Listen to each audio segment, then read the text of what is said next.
That's always good. Are we ready? Okay. All right. I think we're ready. Wow. Thank you all for joining us here at the South Precinct in the East Central neighborhood. And thank you for all of the people behind me who showed up in support of what we're going to be discussing today. This is a location that is built on community policing, and it is growing into a great partnership with this East Central neighborhood. I'm joined by many, as you can see, not just behind me, but all around me today from our community. And this large group is really just a small sample of the community engagement and the partnership from our police chief and from our Spokane Police Department. Given the topic of today's news conference, it's important that we address it here because this precinct is the result of community engagement with the East Central neighborhood and at all levels. Officers went door to door. They invited feedback from the neighborhood, from people who work here every day, who are raising a family and building community, to understand what matters most to them, and also how they want the department to be a part of their community. They shared concerns about drugs, violence, and property crime, the influence that those behaviors have on our youth, the next generation of leaders. And we have a lot of youth here today, and a desire to do something and to do it together. Neighbors wanted to partner with a department to help businesses, our new library in this new in the neighborhood, the Martin Luther King Jr. Community Center, and the parks to grow and to flourish. Most of all, they told the department that they wanted it to invest in the people, the families, and the youth who will benefit from a safe and healthy place to live for years to come. The level of engagement and access was done at the direction of our police chief, Chief Meidl. The origins of this precinct and the support of the neighborhood has shown for officers who work here is what community policing is all about. It is what Chief Meidl and the department are continually building and developing.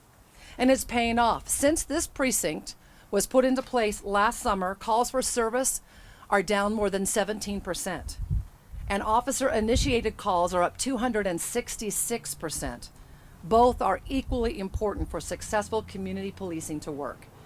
Public safety, no matter where we go, is the top priority that we hear from neighborhoods in East Central and in neighborhoods across the city. And community policing requires a two-way commitment for the greater the peace, health, and safety of our neighborhoods. Unfortunately, the majority on our city council has been very critical of the community engagement practices of our chief. In just about an hour from now, they will discuss a resolution that stifles voices in our community engagement and the chief's ability to engage with the people he serves.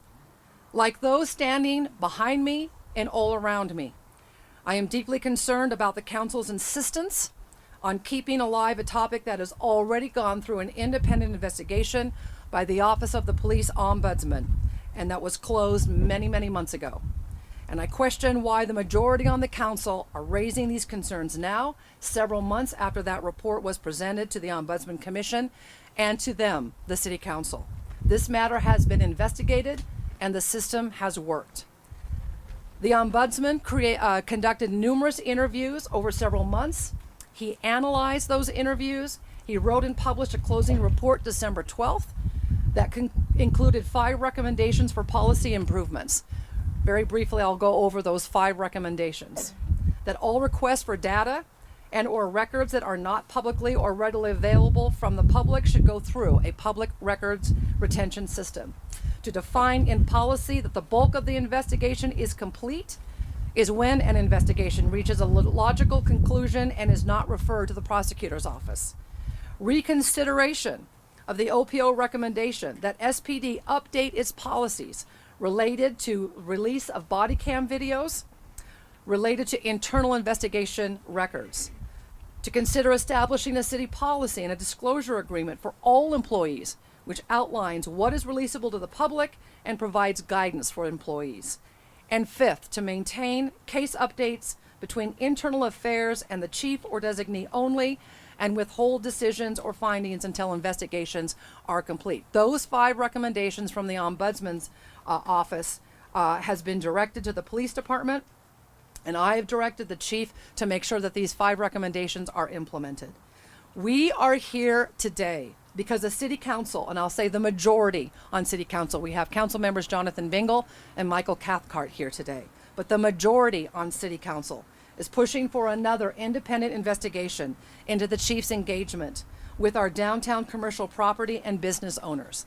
A community concerned about crime in our downtown environment. They engaged with our police chief to work on ways to make downtown safer for everyone. Those who work downtown, those who operate businesses downtown, and those who visit our downtown. This is what I expect from our police chief. This is what all of you expect from our police chief. And let's remember, this situation arises from a murder investigation that lost time to apprehend a suspect who had already murdered another individual in our community before the incident occurred that generated the independent ombudsman investigation. Questions arose from that investigation. They were appropriately addressed independently by the ombudsman, whose work was accepted by the Independent Ombudsman Commission.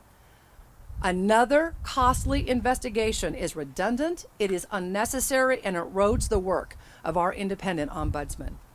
The chief, at the community's desire and through years of engagement, has worked with numerous community groups, faith groups, social, business, civic, educational, youth, adult, senior, and many other organizations to improve relationships with the neighbors that they serve. And he understands that work must continue. We are here today at the East Central neighborhood at the South Precinct because that work is continuing. We are here because a police department is deeply engaged in partnership with this neighborhood to build healthier and safer communities. On Friday, just last Friday, we were also here in the East Central neighborhood celebrating this growing relationship, the decrease in calls for service, and increase in officer-initiated engagement. Officers came to that opportunity. It was at Fresh Soul. Michael Brown hosted the event. The officers came to thank the neighborhood for their support, and the neighborhood turned out to say that they appreciate officers in their neighborhood.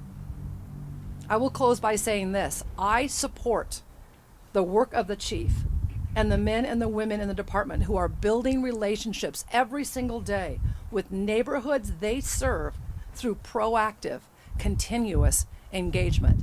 And that engagement will continue.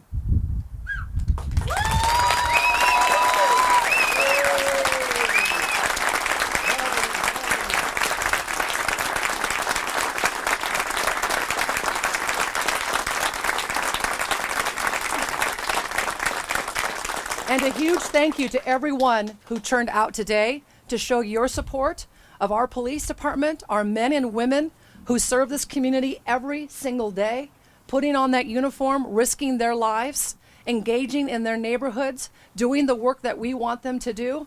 We need to continue to support them. I am so lucky to be a mayor of a community that overwhelmingly supports its men and women in blue. And I am a law and order mayor who works very closely and supports our police chief.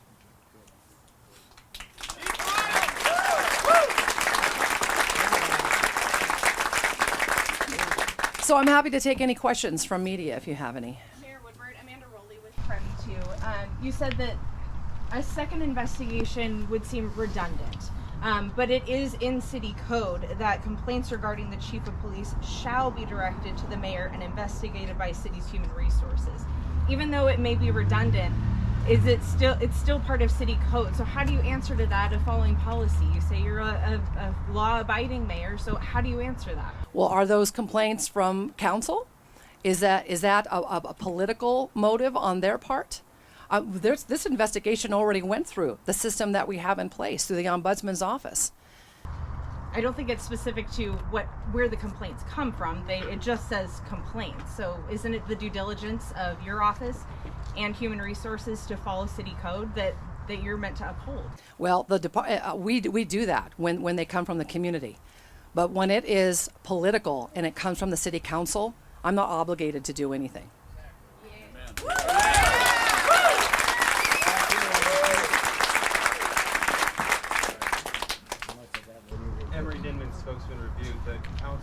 that their concerns were generated by folks in the community that all came out of sort of information in regards to this. So it was generated by people in the community. What's your response? Those individuals did call for the police chief's resignation. Their complaint was they didn't like the engagement the police was having with some members of our community, the downtown community particularly. And what this really comes down to is pushback. The majority in our city council doesn't like to listen to dissenting opinion, doesn't like the police chief engaging with communities that have dissenting opinion. That's what this is about. In fact, this is all about stifling voices in the community. I mean, they've done it with the new rules that they have for engagement, of community engagement at their city council meetings. They've reduced the amount of time you can speak. They've reduced how many people can speak at city council.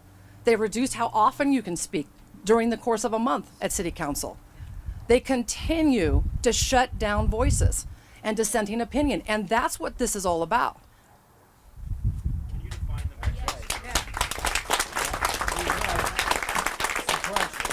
Can you define the metrics? You say that you would respond to community-generated concerns. What exactly? How do you define that then? Oh, I responded to community generated concerns all the time. I mean, specifically with an investigation according to city code. You said that would have to be generated by the community. Can you define that then? I just know that this is a political move on the activists' part, who, number one, don't like our police chief. I don't think like law enforcement. They would like to see fewer police. They don't. This is a whole organized attempt to disparage our police chief and our police department, and this community won't stand for it. Yes. Did those folks file written reports with the city about their complaint about the police department? And if so, do they go on to the Ombudsman then for investigation? I don't believe those reports went to the Ombudsman, and that's the system. That's where it should go. Did they file written reports? They just sent emails to some of the council members. I think it would be nice if the community were able to look at what they filed. I don't believe those reports were filed. Any other questions from the media? Yeah, I one, Mayor. Guy Tannenbaum, KHQ. You talk about how the majority of council is going to go through with this resolution. They're discussing it anyway. So let's say it does go through and they do pursue this independent investigation. What's your next steps from your perspective? I know you talk about being against it, but is there anything that you can do to counteract that, or just kind of what's the next steps? Well, the resolution isn't anything binding. A resolution is a statement from the council. But the fact that they're even entertaining this conversation, having this discussion in public to disparage our police chief is so incredibly disappointing. You know, we have a model department. Our SPD is a model for other departments across the state.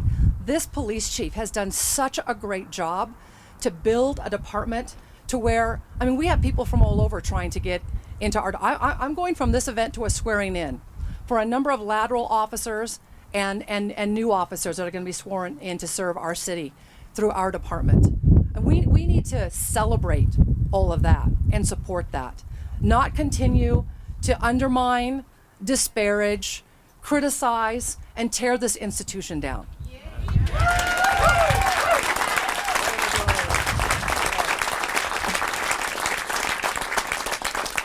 So thank you for coming, and again, thank you to the community for turning out. Thank you for your support.